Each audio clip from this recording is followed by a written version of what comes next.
दिल में उतरते हर्फ से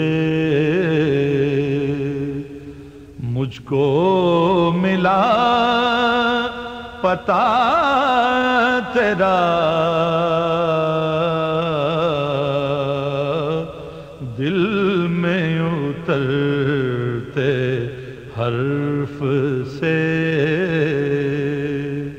मुझको मिला पता तेरा।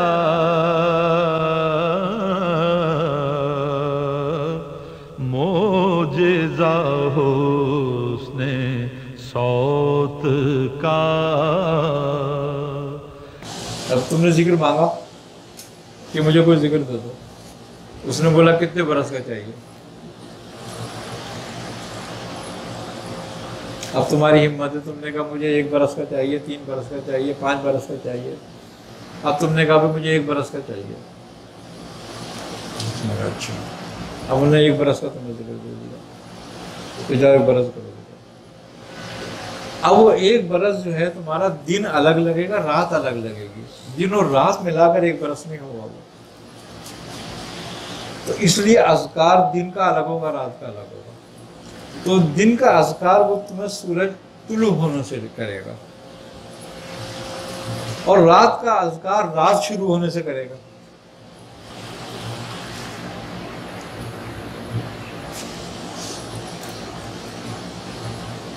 क्योंकि उनके यहाँ लॉजिक ये, वो कहते हैं लैल अलग चीज है, नहार अलग चीज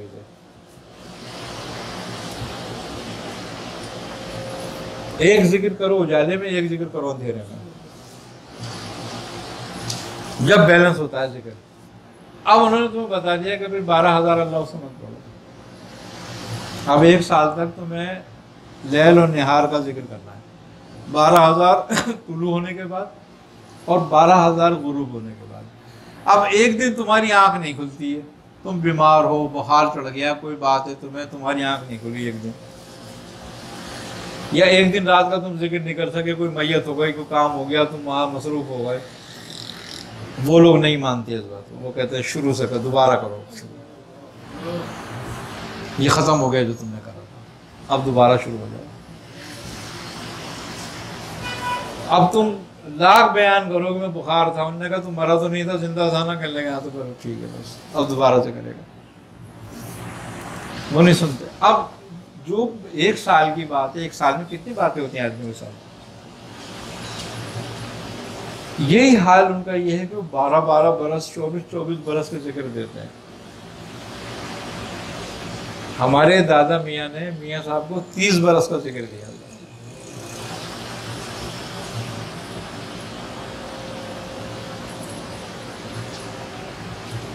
तो वो कहते थे मंजूर हुसैन 6 साल पीछे रह गया, यानी कि 36 बरस का जिक्र होना चाहिए था, लेकिन मियाँ साहब ने 40 बरस किया वो जिक्र।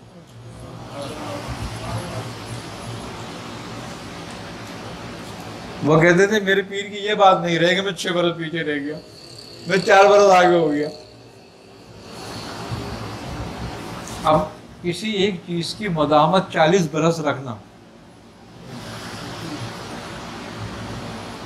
छोटा सा काम है, ये बात है। अब हमारे पीर भाई थे इरफान मियाँ, उनको 14 बरस का जिक्र दिया।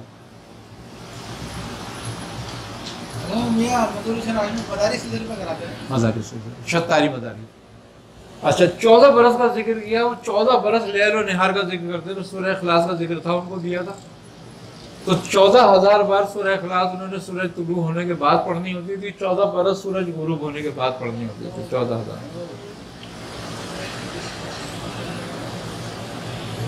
और पता क्या कहते थे, वो नाकारा आदमी है, कुछ नहीं कर सकता।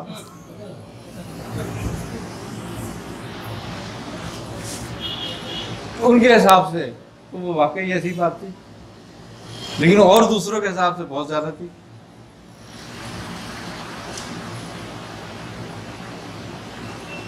ये जलाल बाबा जलाल को 12-12 बरस के 3 जिक्र लिए थे उन्होंने। एक पहले 12 बरस का लिया, फिर 12 बरस का लिया, फिर 12 बरस का लिया। इनको क्या दिया हुआ था आयत करीमा जिक्र में। वो कहने लगे कि मियाँ साहब कभी क्या बताते थे, कहने लगे हमारे दादा में ऐसे कहने लगे मियाँ मुझे तो वो दो मछली वाला जिक्र।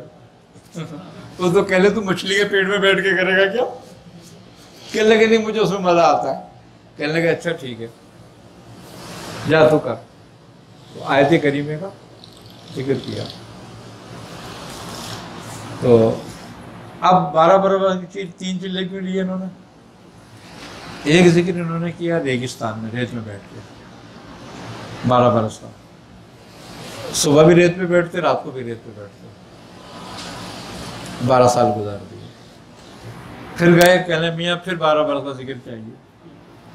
कहने लगे ठीक है कर ले, लेकिन कहने लगा पानी पे करूँगा। कहने लगे जा कर ले। तो नहर पे जाके बैठ गए। 12 बरस रात को पढ़ा, 12 बरस दिन में पढ़ा। फिर कहने लगे मियाँ मुझे जिक्र की इजाज़त दो। उन्होंने क्या करेगा? बोले अब आग पे बैठ के पढ़ूंगा। बोले पढ़ ले। फिर 12 बरस का जिक्र उन्होंने ऐसे किया, 36 बरस का जिक्र किया था। लेकिन मुझसे कहते थे, कहने लगे जो मजा इसके पढ़ने में है ना वो किसी और में नहीं है। कुछ कभी कभी बयान करते थे अपने अजायबात में, लेकिन कहने लगे जब से मैंने आग पे पढ़ा ना तो मेरी कैफियत ही तब्दील हो गई इस पर।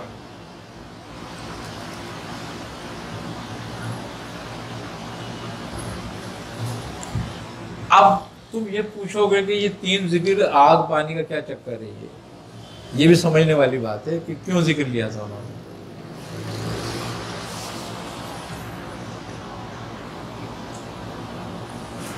जो जमीन पे हुकूमत करी है ना जिस मखलूक ने, वो 3 ही चीजों पर है। एक मखलूक पानी की थी, वो पानी से पैदा हुई थी जिसने जमीन पे हुकूमत करी थी, जो पहली मखलूक थी। जो दूसरी मखलूक थी वो आग से थी जिन्होंने जमीन पे हुकूमत करी थी। और वो तीसरी मखलूक मिट्टी की थी जिसने जमीन पे हुकूमत करी। तो वो कहते थे जब तक तीनों की रूहानियत हासिल नहीं हो जाए 18,000 आलम नहीं खुलते।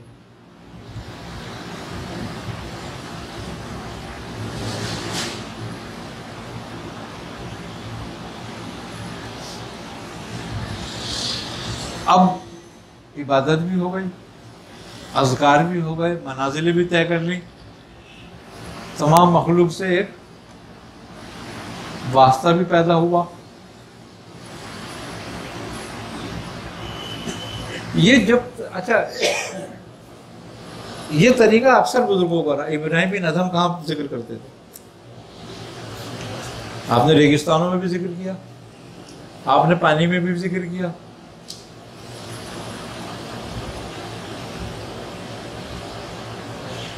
आपने जंगल में आग जला के भी जिक्र किया।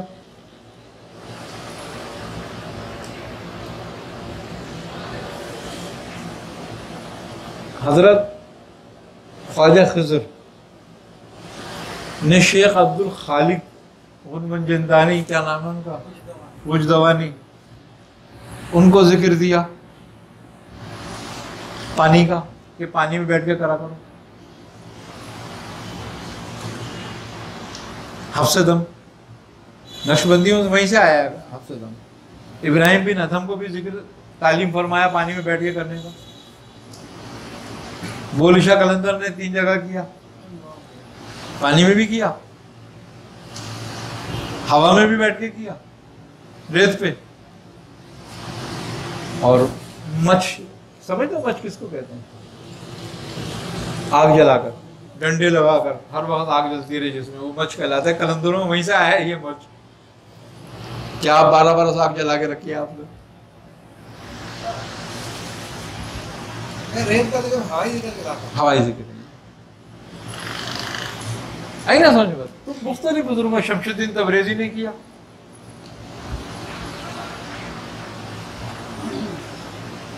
तो इस तरीके से बुजुर्गों को तरीके रहे ये। अब हम तो एक ही जिक्र पूरा नहीं कर पाते।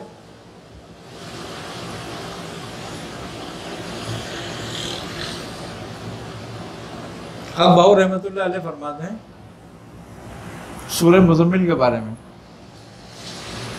आप फरमाते हैं कि इसको 40 दिन में करो।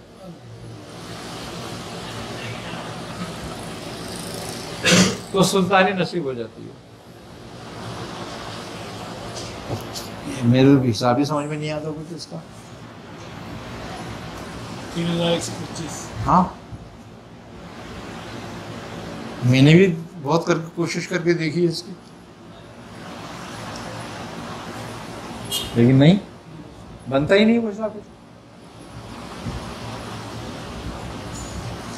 लेकिन मैंने कहा हो सकता है मेरी ज़बान का मसला हो कुछ।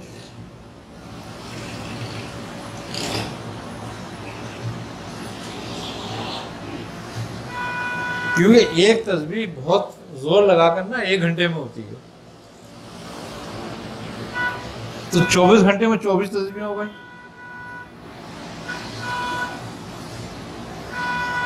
तो मैंने कहा हो सकता है मेरा कोई उसमें गलती हो गई मुझसे, और भी तेज बढ़ी जा सकती है भाई। हाँ हाँ, आपने 40 दिन में किया इसको। अब या तो आपकी करामत थी कोई,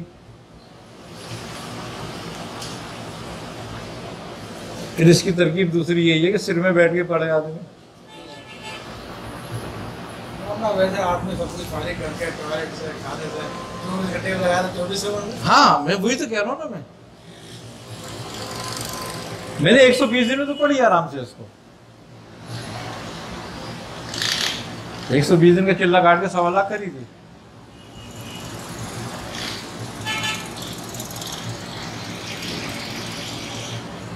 लेकिन उससे यह है कि कोशिश करने के बाद भी हम 4 घंटे तो आराम करना पड़ेगा आदमी को।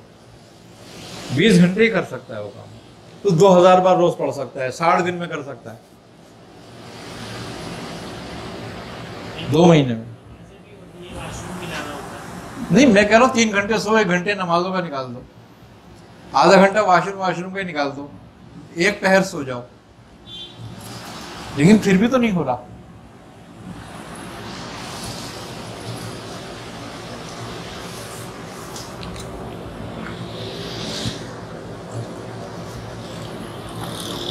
साहब किसी को मुरीद करते थे ना, उसको किसी को जिक्र पे लगाना होता था, तो उसको पहले पता क्या कहते थे, कहने तो रोजा रख। अगर थोड़ी देखते थे ना हिम्मत है इसमें, तो उसको तय का रोजा रखवा देते थे। पहले बोलते थे तय का रोजा रखे, उसने तय का रोजा रख लिया, फिर उसको बुलाते थे कि रोजा हमारे साथ ही खोलना आएंगे तुम। तो तीसरे दिन वो आया, रोजा खोला। रोजा खोलने वाले उसको कहते थे अब 3 दिन जिक्र करो रोजा रख के, लेकिन रोजा तय का नहीं रखना। आप सहरी भी करो, अफ्तारी भी करो, 3 दिन आप जिक्र करो। तो 3 दिन का जिक्र क्या बताते थे उसको? सूरह इखलास। और कहते थे 1.25 लाख 3 दिनों पूरी करनी है।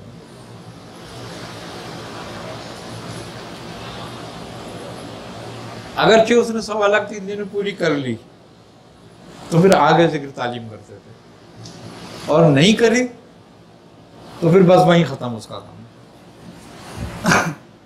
फिर उसको कहते थे बस तूने कर लिया, कितने 3 दिन नहीं हो, कहने चलो कितनी कर ली, इतनी कर ली, अच्छा तो पढ़ते रहो, उसको जाओ बस, ठीक है। अब वो कहते थे आगे कुछ बताओ, बोले नहीं बस बता दी ना तुम्हें, बहुत ही गई। और अगर 1.25 लाख 3 दिन पूरी कर ली तो फिर आगे बता।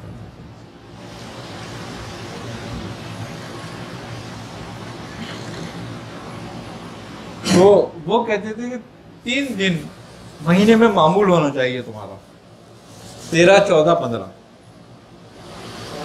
1.25 लाख करो इसको। 3 दिन रोजे रखो और 3 दिन में 1.25 लाख कर लो इसको।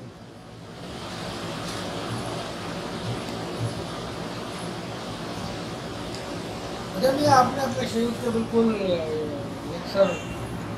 बरक्स आपने तरीका अपनाया, तो आप बिल्कुल आराम से वज़ाइफ कराते, सारे मामला कराते। तो जो इस तरह से आपके शुरू में जो करा तरीका तो सर ठंडी के और पुराना बुजुर्गों का तरीकाकार है, उसके ज़रिए लोगों को माँ बाप मिलते हैं। आप जिस तरीके से करा रहे हैं उसमें भी क्या ये तरक्कियां हैं ये? बिल्कुल है, बिल्कुल है।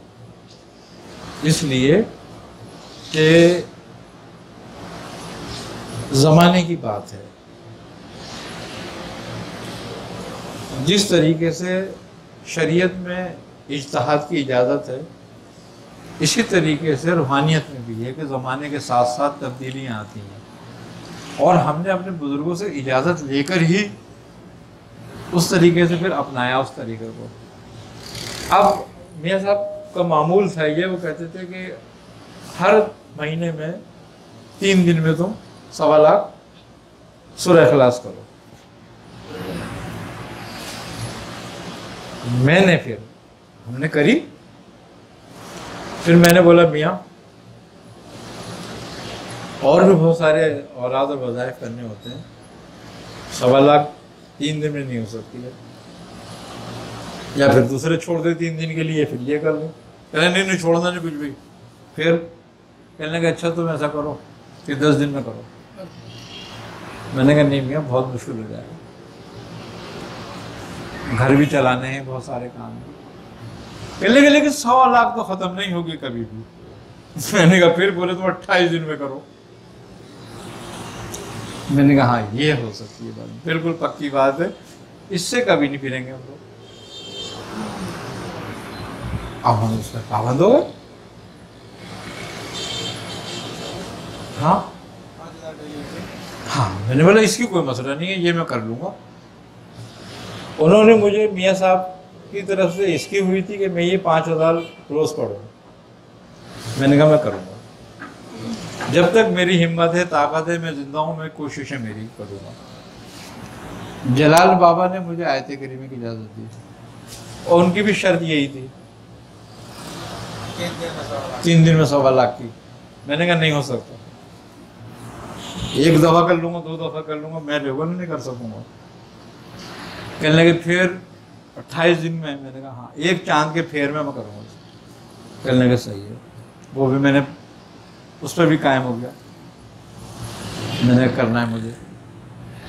फिर उस्मान मियाँ ने मुझे इजाज़त दी कुछ चीज़ों की, तो वो कहते थे कि चहलकाफ के बारे में काम करो, कि चहलकाफ पढ़नी है, तो 11 तस्बीह रोज़ाना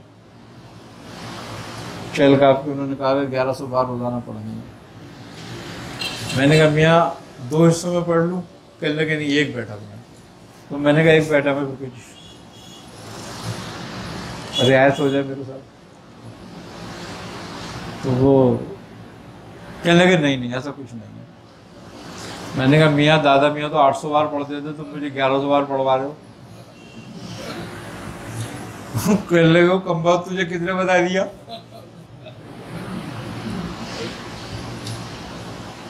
मैंने कहा मैंने याकूब मियाँ के मलफूजात में पढ़ा।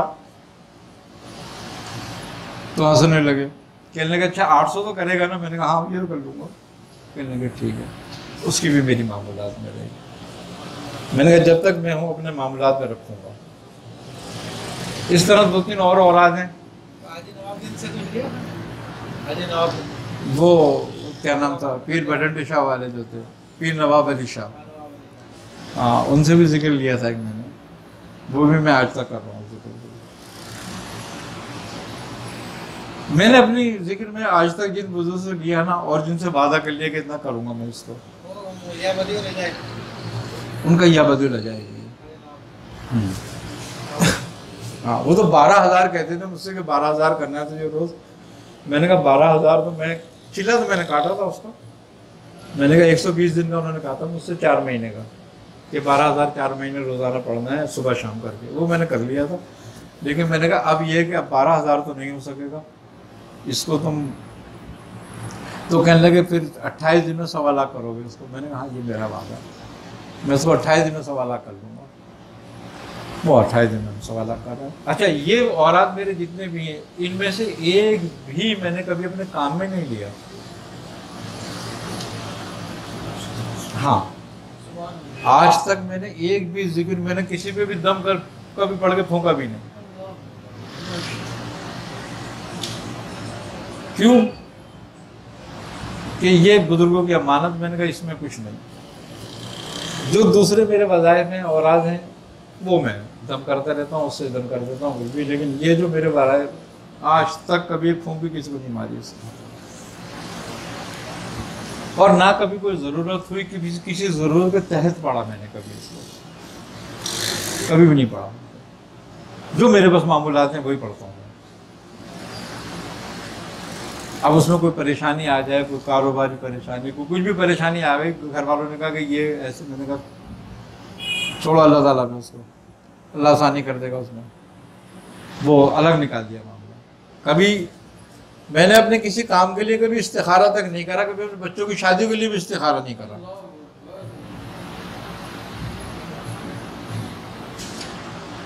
अब घर वाले मुझसे कहते हैं कि अभी मैंने कहा इस्तिखारा क्या होता है? अल्लाह ताला की मर्जी जैसी हो, बगैर मालूम हुए अच्छी है।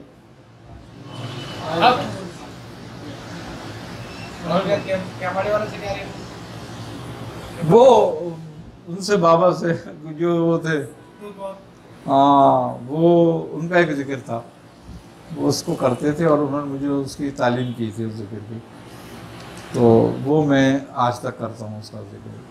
अल्लाह का जिक्र था उनका वो। तो एक जिक्र मियाँ साहब ने जो मुझे दिया था वो था याहू याहू या मन लम लैसा लहू ला इलाहा इल्लहू। तो वो 12,000 मरतबा पढ़ना होता है। लेकिन ये है कि मैंने कहा मियाँ 12,000 तो अब नहीं हो सकता ये, अब या तो तुम मुझसे सूरह इखलास पढ़वा लो या ये जिक्र पढ़वा लो। आई ना समझ बात? ये तो मैंने कहा तुम कम ही कर दो। तो वो एक तस्बीह अब मैं उसकी बस पढ़ता हूँ, क्योंकि वो बहुत ज़्यादा जिस दिमाग को खला देता है।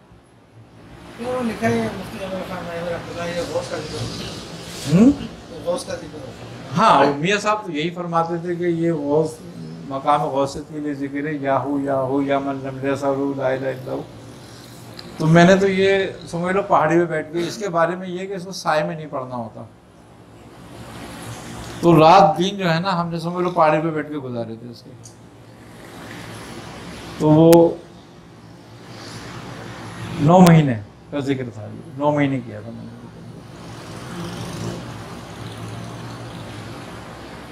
तो अज़कार असल में बात ये नहीं, बात ये कि तुम हिम्मत करो थोड़ी सी। जो हिम्मत करता है ना अल्लाह ताला उसकी मदद करता है। आदमी के बस का नहीं होता ऐसा कुछ करना। अब तुम मैनेज कर लो, एक चीज को बना लो, तुम सर पे सवार कर लो।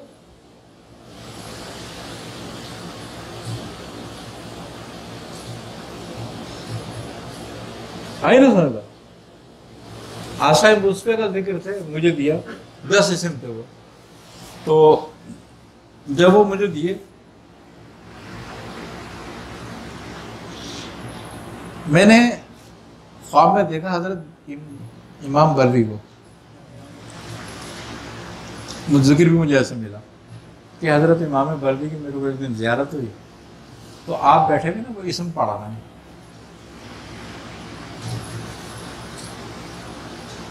तो बड़ा नूरी नूर हो रहा है, हर तरफ तजल्लियात नूर की हो रही हैं और आप बैठे हुए उसको पढ़ा रहे हैं। तो मैं किसी से पूछ रहा हूँ कि ये कौन है? उन्होंने कहा इमाम बर्री हैं। तो उन्होंने मेरी तरफ देखा तो मुझसे कह रहे हैं कि ये पढ़ो ये पढ़ो, और वो जोर जोर से इसमें दोहरा रहे हैं। मुझे एक लफ्ज याद रह गया उसका, बस शुरू का, बाकी मैं भूल गया। हाँ, बस यही मुझे याद रह गया, बाकी मैं भूल गया।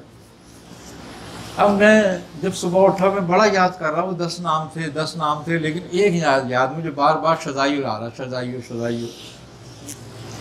अब मैं अपने हमारे पीर भाई थे, उनसे मैंने पूछा, मैंने कहा यार एक बात बताओ, कहने लगा मैंने रात को मैंने ऐसे तो ख्वाब देखा और ये देखा मैंने।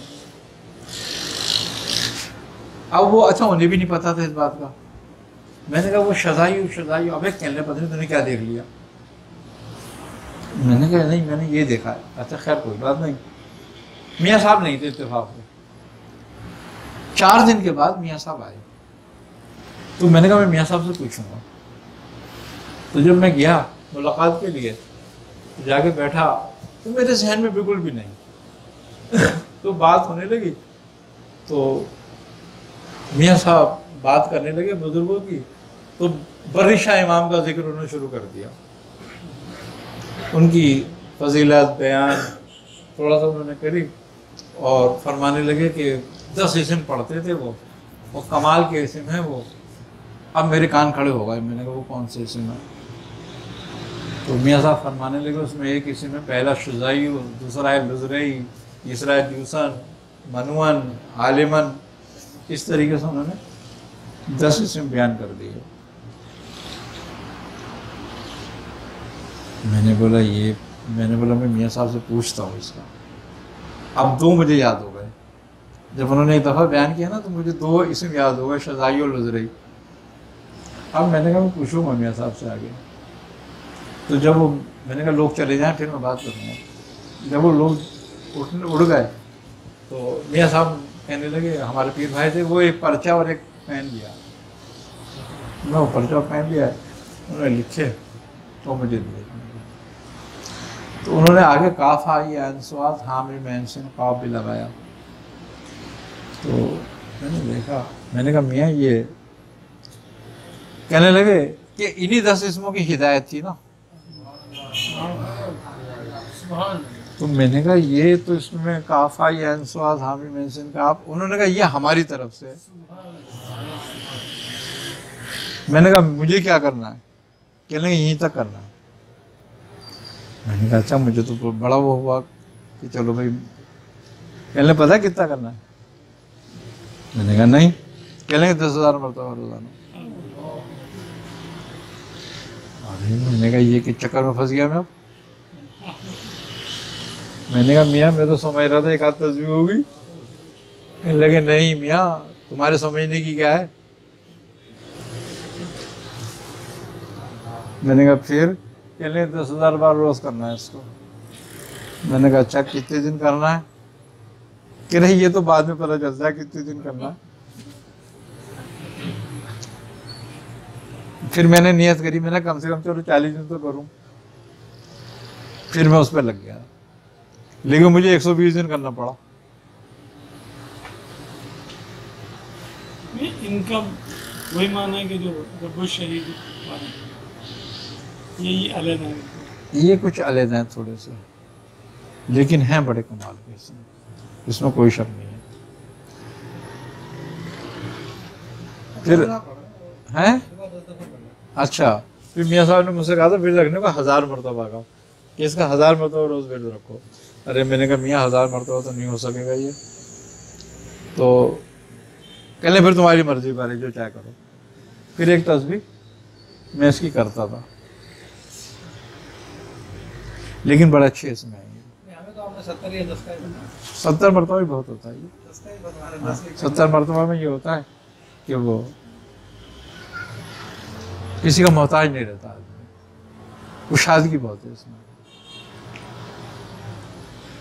लेकिन बात ये है असल में भाई, बात असल दरअसल पता क्या है,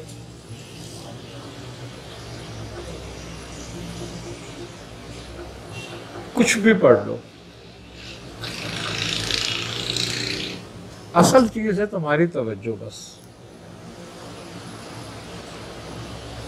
कि जो चीज तुम तवज्जो और दिल से पढ़ोगे ना बस वही फायदेमंद है। बाकी तो आदमी जिक्र तो बहुत करता है, हर आदमी ये चाहता है मैं ये भी पढ़ लूं, मैं ये भी पढ़ लूं, मैं ये भी पढ़ लूं।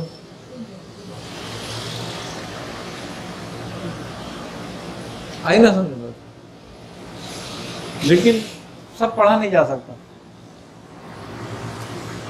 जो बस तबीयत को भा जाए ना, और तबीयत जिस पे मानूस हो जाए, बस उस पे लग जाओ। लेकिन फिर वही बात आ जाती है,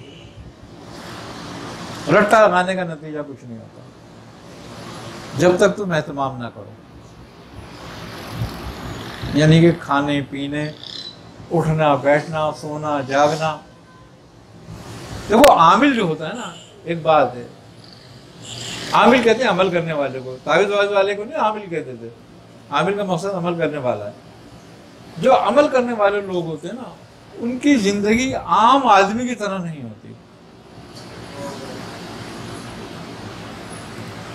अगर वो आम आदमी की तरह जिंदगी गुजारना चाहता है ना तो ज़लील ख्वार हो जाता है।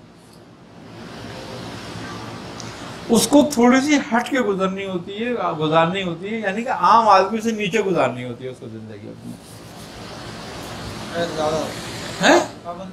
हाँ, आम आदमी से ऊंची नहीं गुजारता, वो आम आदमी से नीचे गुजारता है, वो असफल करता है अपने आप को, इसीलिए अपने आप को अलग करता है।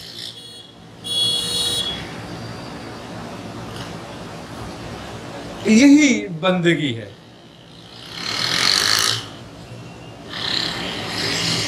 क्यों कि जिक्र अज़कार जो है, बंदगी जो है, वो तुम्हें उरूज नहीं देती, वो तुम्हें बड़ा नहीं बनाती, वो तो तुम्हें तुम्हारी हकीकत दिखाने के लिए है। अभी तुम्हारी हकीकत पोशीदा की हुई है तुमसे, और जब तुम अज़कार में लगते हो तुम्हारी हकीकत खुलती है तुम पर।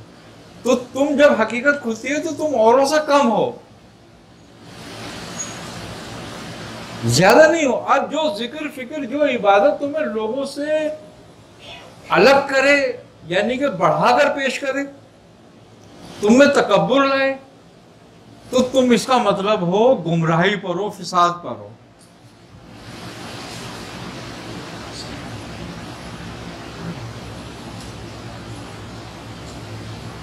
इबादत है यही है, रब्बना ज़ुलमना अनफुसना।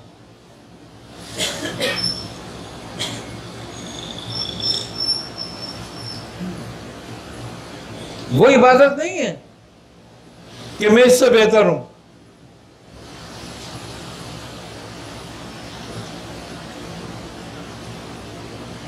एक जिक्र वो भी था जो उसने कहा मैं इससे बेहतर हूं, और एक जिक्र ये भी था कि आपने फरमाया कि रब्बाना ज़ुलमना। तो इबादत जो है वो तुम्हें तुम्हारे अनफास की हकीकत बताती है, और जब तक तुम पे हकीकतुल अशिया ना खुले, तुम्हारे नफ्स की हकीकत तुम पे नहीं खुले, तो इसका मतलब है तुमने इबादत नहीं की, तुम अभी फिसाद में हो।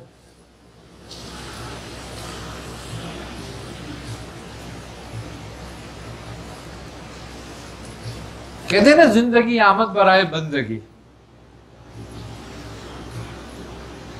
और जिंदगी पे बंदगी शर्मिंदगी।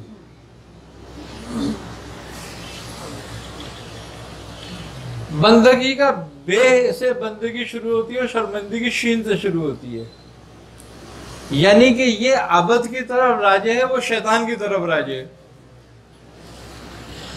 वो शर की तरफ राजे है।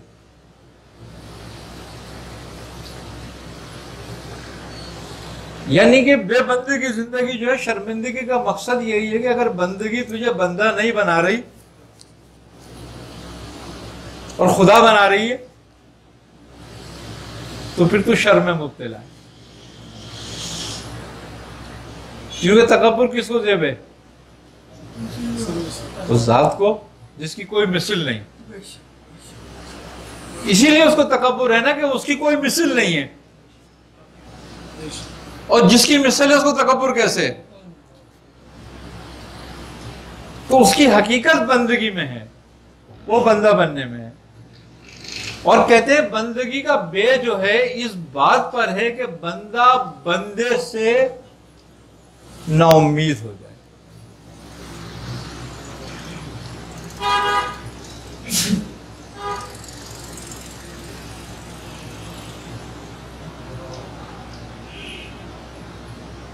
जब बंदा बंदे से उम्मीद छोड़ दे तो बंदगी में दाखिल होता है।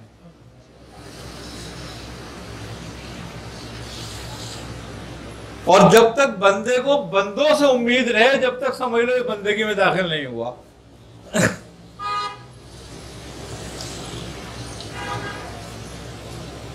ये बंदगी का उसूल है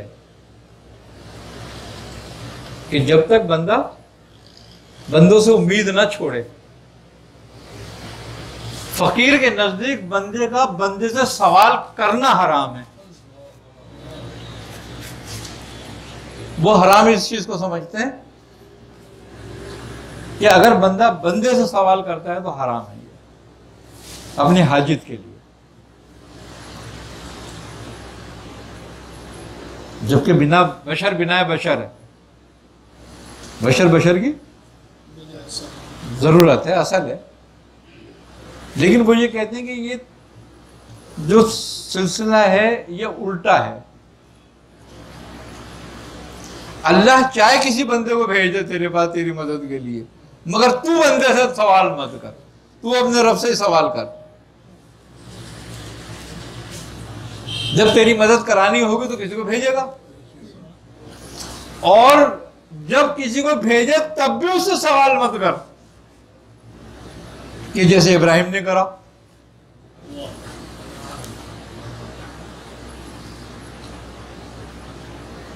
तब बोले बंदगी में आता है तू, और जब तू बंदगी में आता है तो फिर तुझे खाली नहीं छोड़ा जाता है, सही, क्योंकि फिर वो तेरा माबूद है। जब तू उसका आबाद हो गया तो वो तेरा माबूद हो गया, और जब तेरा माबूद हो गया तो फिर तेरी हर चीज का वही जिम्मेदार है।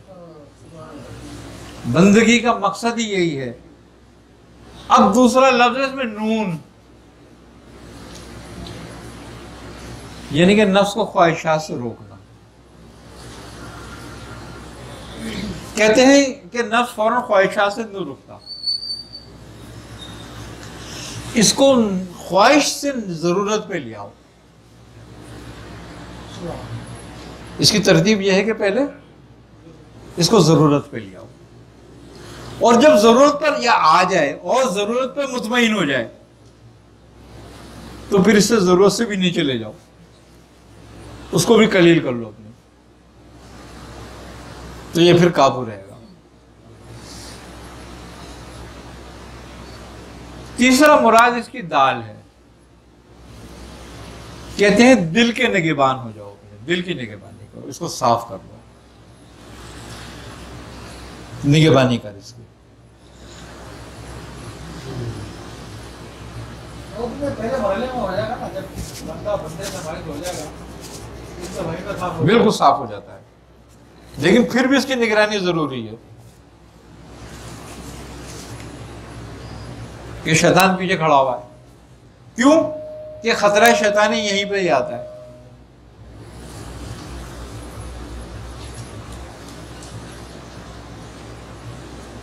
फिर कहते हैं कि गाफ, काफ से मुश्तक है इसका मतलब है किफायत करना, कि अपने रब को ही अपना कफील बना ले, कि रब्बुल मशरिक़ वल मग़रिब ला इलाहा इल्ला हुवा फत्तख़ज़हु वकीला।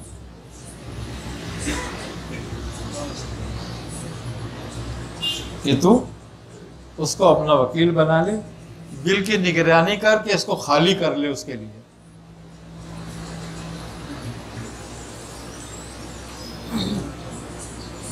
आखिर है ये इसका कि ऐसा याद में मशगूल हो जा कि वो तबद्दुल अलैहि तब्दीला, कि उसके सिवा सब फरामोश हो जाए। जब ये 5 काम पूरे करेगा तो बंदगी में दाखिल होगा।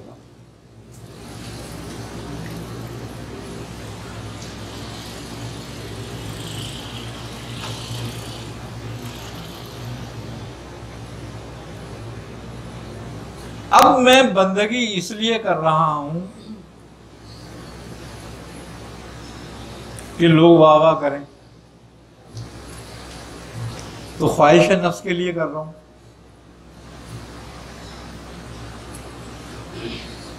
क्योंकि नफ्स की ख्वाहिश है कि मैं अलहदा नजर आऊं, लोग मेरी तारीफ करें। जिसकी हकीकत रब बयान कर रहा है,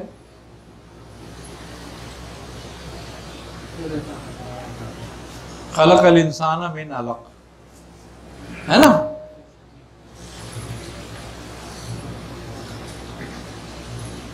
और हमने इसको एक नुत्फे से पैदा किया। क्या? जिसकी हकीकत वो बयान कर रहा है, इसका रब इसकी हकीकत बयान कर रहा है जो, तो उसमें इसकी तारीफ कहां हो जाएगी? फिर ये तारीफ के लायक कब है?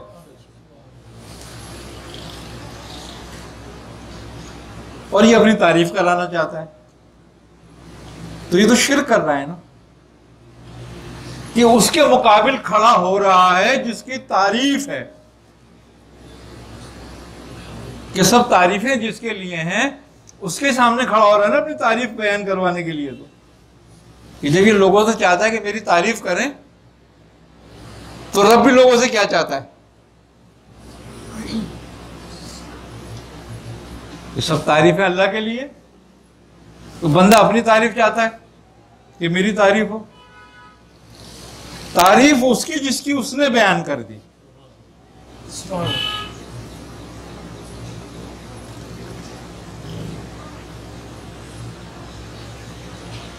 अब बंदा अपनी तारीफ चाह रहा है तो इसका मतलब है ये शर्म मुब्तला है, ये शर्मिंदगी की पहली शीन है।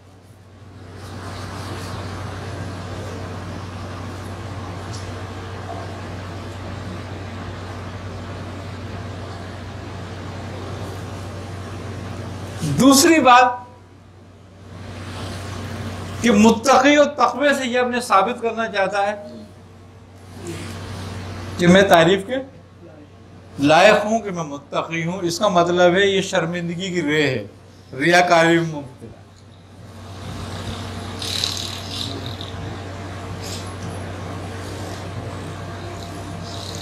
और जो नहीं तारीफ करता उसकी, जो उसको तारीफ के लायक नहीं समझता, जो उसको इस काबिल नहीं जानता, उसकी तारीफ में मुब्तला नहीं होता, उसको वो बुरा समझता है, उसको अपनी बारगाह में नहीं रहने देना चाहता, यानी कि मरदूद हो जाए, हो गया कि दूसरों को खारिजुल ईमान समझता है। फिर वो कि जो मेरी तारीफ नहीं कर रहा और मेरी बात नहीं मान रहा तो ये खारिजुल ईमान है। तो कुफ्र पलटता है, मरदूदियत पलटती है उस पर जो मरदूद ना हो, उसको मरदूद कहा जाए तो खुद मरदूद हो जाता है। तो ये मीम है शर्मिंदगी की। उसका नफ्स हवा में मुब्तला हो जाता है, अपनी तारीफों में मुब्तला हो जाता है। वो खुद ही दिल में अपनी तारीफ कर रहा होता है और लोगों से अपनी तारीफ चाहता है और तारीफ को पसंद करने लगता है।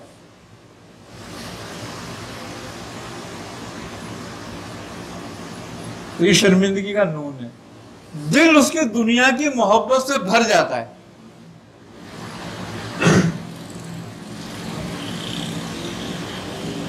और उसके बदले हर तरह की ऐश और आराम चाहता है। वो आसाइशों को ख्वाहिशमंद हो जाता है। तो ये शर्मिंदगी की दाल है।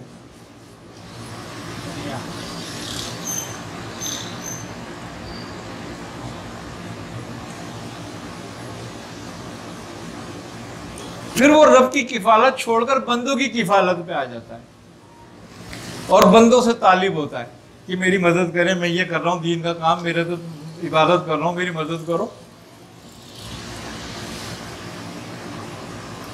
तो रब की किफायत छोड़ के बंदों की किफालत में आ जाता है,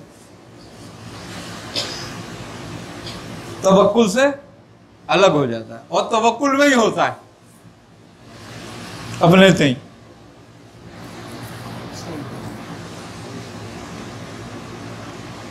और ये शर्मिंदगी की गाफ थी उसकी।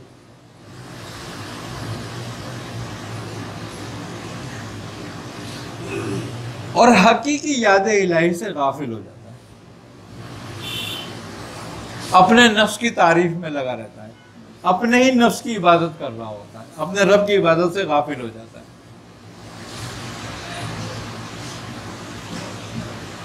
तो इसको कहते हैं शर्मिंदगी। तो अब हम अपना मुवाजना कर सकते हैं खुद कि हम बंदगी में हैं या शर्मिंदगी में हैं।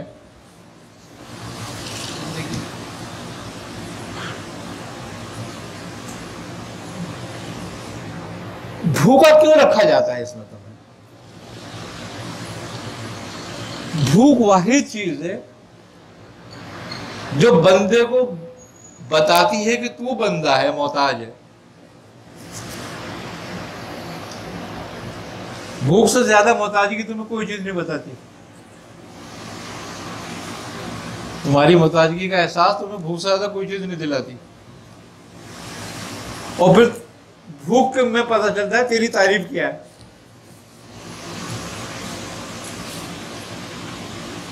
तू कितना दीनदार है।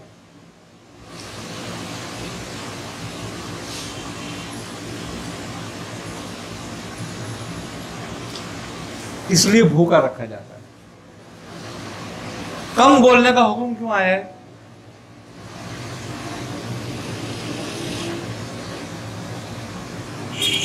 कि जब आदमी अपनी जबान को रोक लेता है और जब खोलता है तो सिर्फ जिक्र के लिए खोलता है, तो अल्लाह उसकी जबान में हिकमत जारी कर देता है, यानी कि खुद उसकी जबान बन जाता है।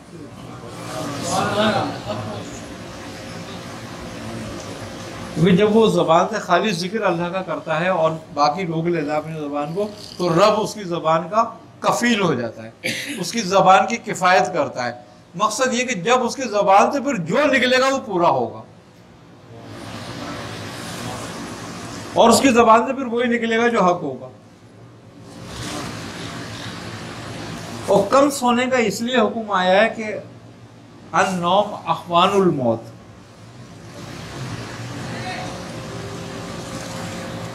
नींद जो है हाँ बहन।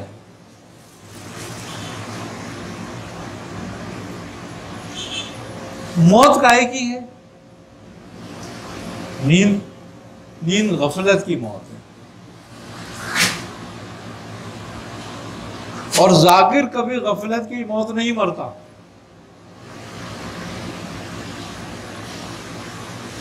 क्योंकि गफलत की मौत हराम है।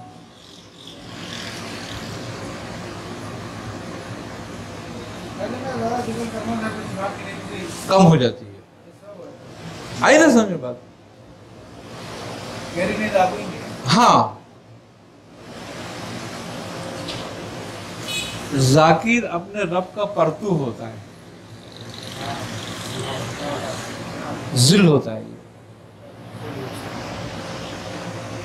ये समझने वाली बात है कि आफाल और सिफात में ये जिल हो जाता है। पहले ये जिल्ले आफाली है, फिर जिल्ले आसारी है, फिर जिल्ले सिफाती है।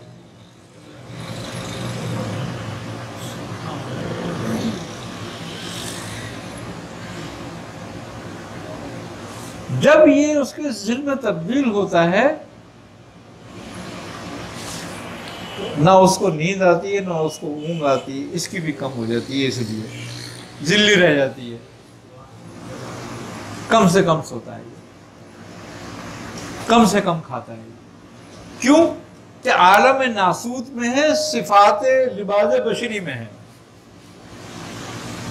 तो तकाज़ा बशरी पूरा करता है बस।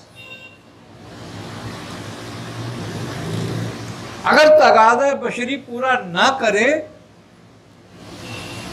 तो फिर फरिश्तों में शामिल हो जाएगा, तो अपने मर्तबे से गिर जाएगा।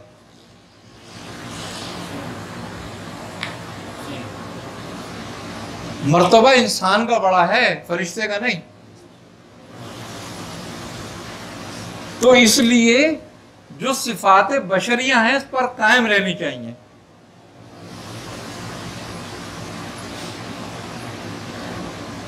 वरना अल्लाह चाहता तो अपने औलिया अल्लाह को तमाम सिफात से मुस्तफिज कर देता और मुस्तगनी कर देता, और ऐसा दिखाया भी। हजरत शाह बदियुद्दीन बदियु जमाल कुतुबुल मदार रहमतुल्लाह अलैह के बारे में औलिया अल्लाह ने, बड़े बड़े मुहद्दिसीन शेख अब्दुल हक मुहद्दिस देलवी रहमतुल्लाह अलैह ने लिखा आपके लिए, और मुख्तलिफ शाह वली अल्लाह ने लिखा, और बहुत बड़े बड़े बुजुर्गों ने लिखा कि 600 बरस कुछ नहीं खाया पिया।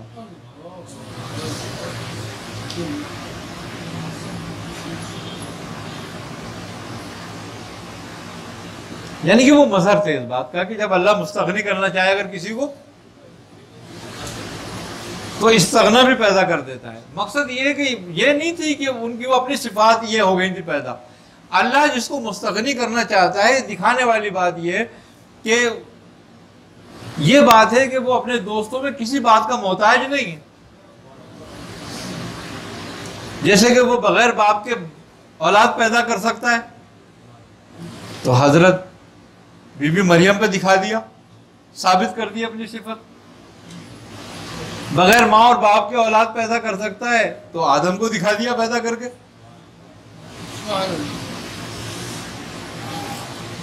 आए मकसद ये कि उसने अपनी सफात का ज़हूर जहां जहां किया, उसमें एक ज़हूर ये भी था कि वो जिसको चाहे खाने पीने सोने बैठने से मुस्तगनी कर दे, इस्तिग़ना पैदा कर दे। अपने नबियों को मार के जिंदा करके दिखाया नहीं।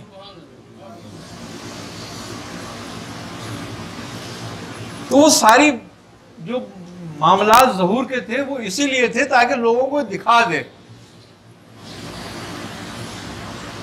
कि वो गनी है। अगर लोगों को सोने की आदत ना डालता तो नहीं हो सोते लोग, ज्यादा सबको जगा के रखता, और चादर तो सुला के रखता, उसमें भी हयात रखता। 300 साल दिखा था, साहब क्या को सुला के दिखा दिया।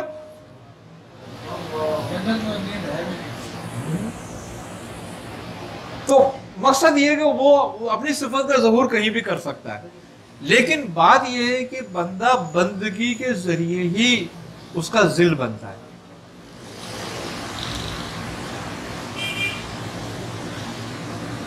अब बंदगी किसकी करता है? बंदगी 3 चीजों की है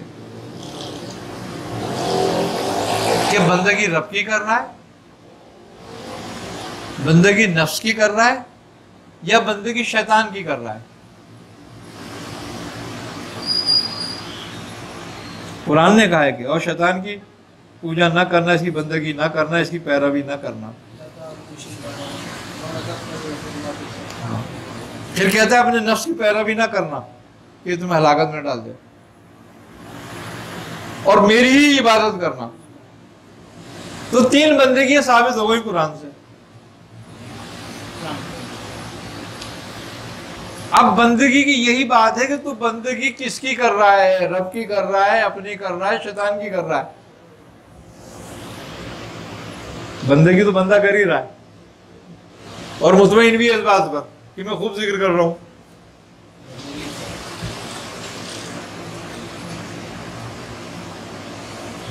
तो ये 3 चीजें जो है ना, कम खाना, कम सोना, कम बोलना, तुम्हें रब की बंदगी की तरफ लाती हैं।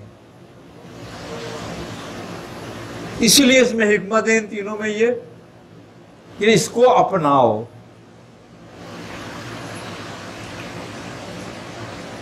देखो कुरान कह रहा है कि और मत जाओ नमाज की तरफ जब तुम नशे की हालत में हो। अच्छा, मजे की बात यह है कि सबसे कम तरीन नशा जो है वो है शराब का नशा। ये जब चढ़ता है तो थोड़ी देर बाद उतर जाता है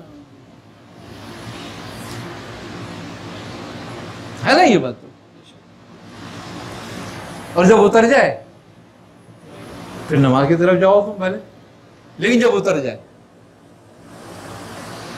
अब सब में छोटे नशे पर हुक्म आया है। ये सबसे बड़ा नशा जो है वो है ताकत का नशा, इख्तिदार का नशा, इबादत और तकवे का नशा, परहेजगारी का नशा।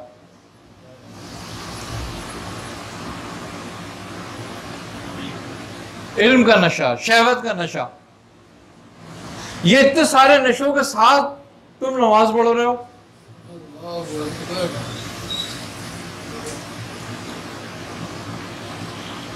लेकिन ये भूख, ये प्यास, ये नींद तुम्हारे सारे नशे उतार देती है।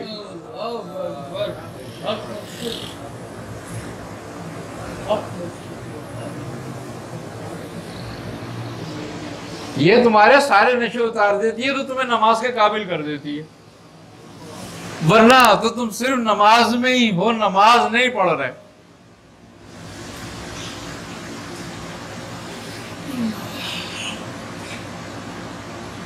वो किसी शायर का शेर है ना, वो कहता है कि ये अपनी मस्ती है जिसने मचाई है हलचल, ये अपनी ही मस्ती है जिसने मचाई है हलचल, नशा शराब में होता तो नाचती बोतल।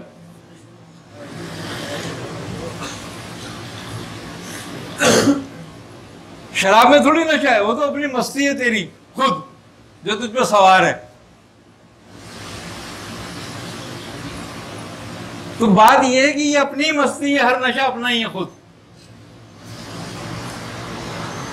किसी को ताकत का है, किसी को किसी चीज का है, किसी को किसी चीज का। जो नशे में है वो नमाज में नहीं है, लेकिन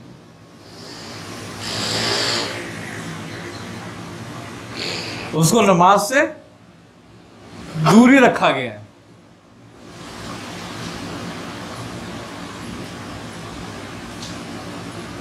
शरीयत की तवज्जो तो शराब पर ही है, लेकिन अहले तसव्वुफ की तवज्जो तो इन नशों पर भी है। तो वो कहते हैं कि कैसे उतरेगा नशा, कहने उसको भूखा रखो। हाँ, तकब्बुर का नशा कैसे उतरेगा, कहने उसको ज़िल्लत और रुसवाई में मुब्तला कराओ। इख्तिसार का नशा कैसे चढ़ेगा, बोले मोहताज कर दो। तो वो ये सब कुछ क्यों करते हैं, पहले नशा उतारते हैं बंदे का ताकि नमाज के काबिल हो जाए।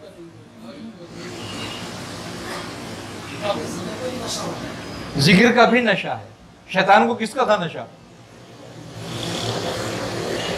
शैतान ने नमाज से इनकार करा था क्या? अच्छा, मजे की बात यह है कि वो शराब पिए हुआ था क्या? है वो खतरा रहमानी में मुब्तला था। जब भी तो कहा मैं खैर हूं। मकसद ये है कि अगर तू खुद दावा करता है ना तो तू काजिब है, और जब तेरा रब तुझे कहता है ना तो तू सादिक है। आदम को कहा सजदा करो, जबकि शिर्क है ना गैर को सजदा करना। तो लेकिन उसका हुक्म जो है ना वही शिर्क है और वही इबादत है।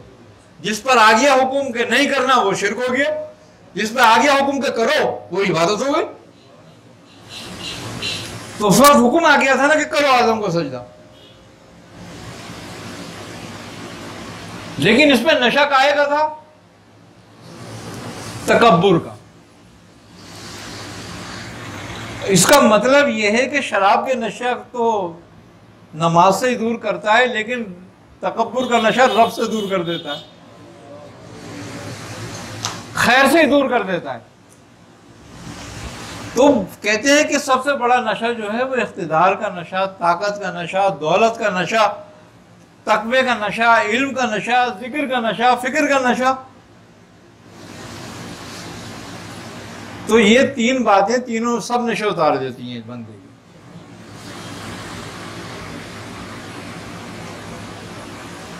तसव्वुफ का उसूल बनाया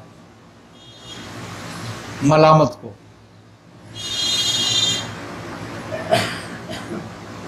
जब बंदे के में ये नशे दूर ना हो रहे हो ना, तो फिर उन्होंने कुलिया बनाया कि अब इसको अहले मलामात में से कर दो, ताकि लोग इसको लान तान करें, बुरा भला कहें। और वही हुआ कि मलामाती फिर आगे बढ़ गए बहुत, और कलंदरों ने मलामात को अपना लिया। उनकी मलामात इस बात के लिए नहीं होती कि वो लोगों से दूर रहें, उनकी